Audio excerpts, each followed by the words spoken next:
सावळे रूप उभे विटेवरी हाती टाळ थाप मृदुंगा मुखी नाम श्रीहरी डोई तुळस विना झंकारी पाऊले चालली पंढरी गळा भेट घेती वारकरी लेट्सअप संगे सजली आषाढी वारी।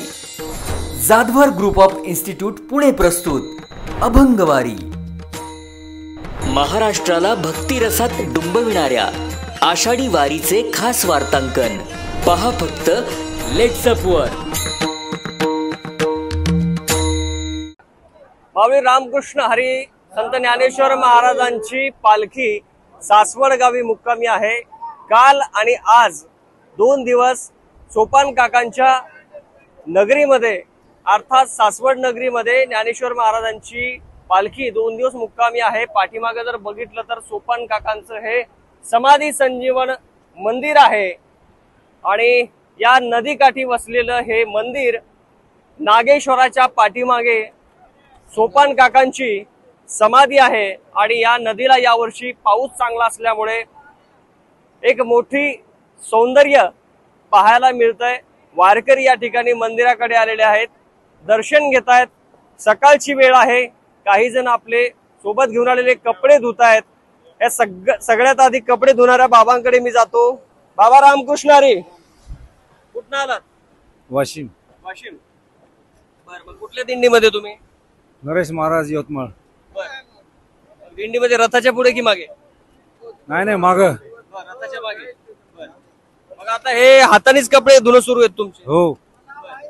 बरं आहे का आता घरी? आनंद नाही, घरी सगळं हातात भेटत?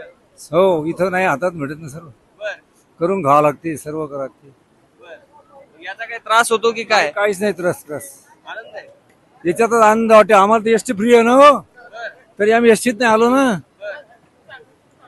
पैदल वारीत आनंद आहे आम्हाला। किती वारी माऊली? ही 5वी असेल आता। 5वी। कसं वाटतं बरं वारीला आल्यानंतर? हे वारीचे 16-17 दिवस लय आनंद वाटते, स्वप्नातल्या अनेक जातात दिवस। आता काला गेले जाणार नाही आम्ही, काला झाल्याशिवाय जाणार नाही। घरी हे पण माऊली सोबत आहेत? कुठले माऊली? पारडी आसरा, वाशिम। वाशिमचे? हो। हे काय आता हातानेच? हो हो हो ना। घरी करता का असं कधी? घरी नाही ना। काय भेटतं बरं? हे सगळं त्रास होतो तरी पण याच्यात खूप आनंद वाटते। एक माऊली आहेत रामकृष्ण हरी करतायत। माऊली रामकृष्ण हरी, कुठं आलात? नांदेड। नांदेड, हा, राहणार कलंबर। बर बर बर। किती वारी तुमची? 7 माणसं। 7वी वारी? नाही, दुसरी वारी। कसं वाटतं दुसरी वारी? बरी वाटली। बरी वाटत? पाऊस आहे जरा यावर्षी। पाऊस आहे। गावाकडे पेरण्या वगैरे झाल्यात, काही पेरायचे आहेत, काही हळदी कापसं लावलीत। आता नदीमध्ये काय आंघोळ वगैरे केली का? आंघोळ करून दर्शनाला झाल्या। आंघोळ केलंय आणि कपडे धुवून दर्शन। बरं, दुसरे माऊली आहेत? माऊली जय हरी, कुठनं तुम्ही? आम्ही मडकीचे। मडकी म्हणजे कुठला जिल्हा आला? नांदेड जिल्हा। नांदेड, सगळे नांदेडचे का?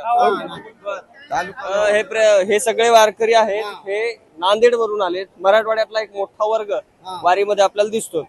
काय अनुभव आहेत वारीचे? वारीचे काय अनुभव? कशाला येतं वारीला? आम्ही नामस्मरण करायला येता। अनेक जणांचं वेगवेगळं मत असतंय। कोणी म्हणतं आम्ही पांडुरंगाच्या दर्शनाला, कोणी म्हणतो आमचं मन हलकं होतं। या मार्गामध्ये चांगले संत म्हणून लागल्या जातात, वाईट वासना सोडून देतात। यामुळं वारीला आम्ही येतो। मला जवळजवळ 50 वाऱ्या झाल्या। किती? 50। वय किती आहे तुमचं? मग वय आहे 70। 70 वय। वयाच्या कितव्या वर्षापासून? ते 20 वर्षाच्या बाद तो आलोच नव्हतो। कोणासोबत आलं ते वारीला? पहिलं मीराबाईच्या वारीमध्ये होतो तिथं पंढरपूरला। त्या वाऱ्या केल्या 40 आणि ह्या वाऱ्या आपल्या माऊली संघ 10-15 झाले असतील। आणि म्हणजे 40 वाऱ्या कोणाच्या केल्या? त्या आपल्या इटोबाच्या केल्या तिकडे। बरं। आणि इकडे मग आता माऊली संघ 10-12-15 अशा झाल्या असतील। पहिली वारी कोणासोबत केली होती? पहिली माळ्या संघ होती, ज्ञानमाळी म्हणून होतं, त्या माणसा संघ व्यक्ती, गावाच्या व्यक्ती संघ केली। चंद्राबाई होती, त्यावेळेस केली, ती वारली माणसं। वारली। किती आठवण येते बरं जुन्या तुमच्या सहकार्यांची? पुष्कळ आठवण येते, आठवण येऊन काय करणार आम्ही? काय काय मज्जा केल्या बरं वारीच्या वाटेवर? आम्हाला चांगले मार्ग मिळत गेले। असं खाऊन आहे मस्त एकादशी धराव, वाईट वासना सोडून द्यावं, हे करावं, भंडारा लागाव, असे त्याच्या संग मार्ग आम्ही शिकले। म्हणून या वारीमध्ये आम्ही लागलो। काय 10-15 दिवस कसे जातात कळत नाही, एक मानसिक समाधान भेटतं. मी नांदेडवरून आलो. माझं नाव गोपालसिंह भगिले आहे आणि ह्या वारीला मी यावर्षी प्रथमच आलेलो आहे आणि एवढा जीवनामधला प्रथम एवढा आनंद मिळतो या ठिकाणी आणि मोठ्या प्रमाणात असा जनसमुदाय आहे. प्रत्येक नदीचं एक त्याचं प्रवाह आपल्याला माहिती होते आणि निसर्गाचं रम्य वातावरण आपल्या जीवनामध्ये डोळ्यामध्ये भरणाऱ्यासारखं अशी शीन येते. खरोखरच मला असं वाटते की पंढरीचा पांडुरंग त्या ठिकाणी नसून त्या निसर्गामध्येच आहे आणि लोकांमध्ये आहे असं मला वाटते आणि अतिशय आनंद होतो. आणि माझे जे सोबती आहेत ते सुद्धा अतिशय मनमिळावू आणि ह्या वारीमध्ये अतिशय प्रेमळ अशा भावनेने आमच्या सोबत वागत असतात म्हणून अतिशय आनंद या ठिकाणी होतो आहे. माऊली, पश्चिम महाराष्ट्र तुम्ही कधी फिरला होता का? हा भाग आलो होतो ना याच्या अगोदर पण बसनं फिरून आलेलो होतो. आता प्रत्यक्ष तुम्ही शिक्षक आहात का? हा, शिक्षक आहे मी. रिटायर्ड रिटायर्ड झालेलो आहे. तुकोबाराय म्हणतात वृक्षवल्ली आम्हा सोयरे, तसाच तुमच्या बोलण्याचा सार होता. एकंदरीत निसर्गामध्येच तुम्हाला पांडुरंग दिसतात. दर्शन मला झालेलं आहे आणि इथले जे लोक येतात त्या लोकांची भावना वेगवेगळी असली तरी मात्र यांचा भाव मात्र वेगळा एकच आहे की पांडुरंगाचं दर्शन. म्हणून या लोकांकडे बघून अतिशय जीवनामध्ये आनंद निर्माण होतो. तुम्ही शिक्षक आहात, या सोहळ्याचं काय एका वाक्यात वर्णन कराल? या वाक्यामध्ये एवढंच मी सांगेल की प्रत्येक चराचरामध्ये ईश्वराचं वास्तव्य आहे, फक्त तो आनंद आपल्याला लुटता आला पाहिजे म्हणून या वारीला मी आलेलो आहे. नक्कीच दुसरे पण माऊली आहेत आणि सगळ्यांचा भाव आहे. रामकृष्ण हरी. रामकृष्ण हरी. काय घरचे काम संपलेत? आता पाऊस पडणार झालाय आमच्याकडे, इकडे पाऊस खूप आहे. नांदेडचे? आम्ही नांदेडचे. आमच्याकडे पाऊस कमी म्हणजे एक मे मध्ये झाला आणि आता जूनच्या पेरणीच्या खास वेळेमध्ये पाऊस झाला नाही. तर ते पेरणी काही हो का देवाला जाऊन येवा, पहिलीच वारी माझी. हा, तरी तर आल्यामुळे असा आनंद भेटला की स्वर्गाचे बघायला लोक वर जातात, वर जाऊन बघायची काहीच गरज वाटत नाही. इथं जे भेटला स्वर्ग भेटला सगळं वाटलं. जास्त मी काय सांगा वाटलं समजा. घरच्यांना काय सांगाल? घरच्या कंडिशन कशी कशी झाली, किती आनंद वाटला, सगळी मजा झालेली सांगणार समजा. पहिलीच वारी आणि खूप आनंद वाटतो. भेटाव तेवढा कमीच वाटला. इथून पुढे आता काय वाऱ्या करायच्या की कसं? आता केलं काय नाही केलं, आनंद झाला ना एकदा तरी येऊन तरी बस वाटायला, पण केलं तेवढं चांगलंच वाटणार आहे समजा. मित्रा, तुला बोलायचंय का? ये जाऊ द्या, तो लास्ट तोय बोलायला. मृदंग वादक आहेत, बोला. मी आतापर्यंत मृदंग वाजत होतो. तुम्ही नका, ते बोलतोय. मी आतापर्यंत मनोरंजन वाजित होतो आणि मी दरवर्षीप्रमाणे या दिंडीमध्ये येतो. मी आनंद आहे, आनंद आहे. सगळ्या वारकऱ्यांच्या तोंडी एकच शब्द आहे, आनंद आहे. बघा पाठीमागं बघा, हाय सोहळा माऊलींचा आणि या सोहळ्याचं वर्णन मी शब्दात काय करावं. हे चित्र पहा, ही करा नदी आहे सासवडची आणि या करा नदीच्या काठावर सोपान काकाचं मंदिर आहे आणि त्याच भोवती एक भगीरथी कुंड आहे.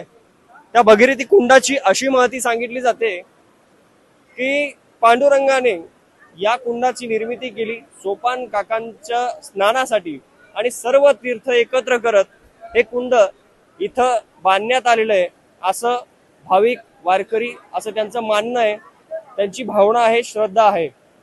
तर हा निसर्ग पाहिला तर सासवडमध्ये वारकरी निसर्गाच्या सानिध्यात एक वेगळा आनंद आपल्याला घेताना दिसत आहेत. काही वारकरी आपले पावसाने खराब झालेले कपडे धुत आहेत आणि दुसरे वारकरी या निसर्गाचा आनंद घेताना आपल्याला पाहायला मिळत आहेत. हे आहे सोपान काकाचं मंदिर.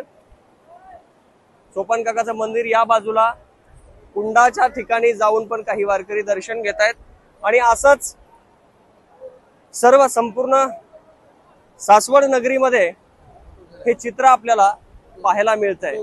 वारीच्या वाटेवरील ज्या काही नवीन गोष्टी असतील त्या दाखवण्याचा प्रयत्न माझा असेल. तुर्तास या व्हिडिओमध्ये थांबतोय. विष्णू सानप, लेट्सअप मराठी, सासवड. सोशल मीडियाच्या भाऊ गर्दीत विश्वासार्हतेने चकाकणारे नाव म्हणजे लेट्सअप मराठी. सगळ्यांना, सगळ्या नागरिकांना ती स्पीच, ती लेट्सअप वरील मुलाखती म्हणजे विचारांचा खजिना. त्यानंतरच्या निवडणुकीमध्ये मला सोडून गेले. बातम्या केवळ वस्तुस्थिती सांगणाऱ्या, न प्रोपगंडा, फक्त जनतेचा अजेंडा. क्योंकि आने वाला कल जाने वाला है, जाने वाला कल आने वाला है. राजकारण, मनोरंजन असो की क्रीडा क्षेत्र, महाराष्ट्राची स्पंदने संवेदनशीलतेने टिपणारे माध्यम म्हणजे लेट्सअप मराठी. जगासोबत एक पाऊल पुढे राहण्यासाठी लेट्सअपचे ॲप, सोशल मीडिया आणि वेबसाईट सोबत कनेक्टेड रहा.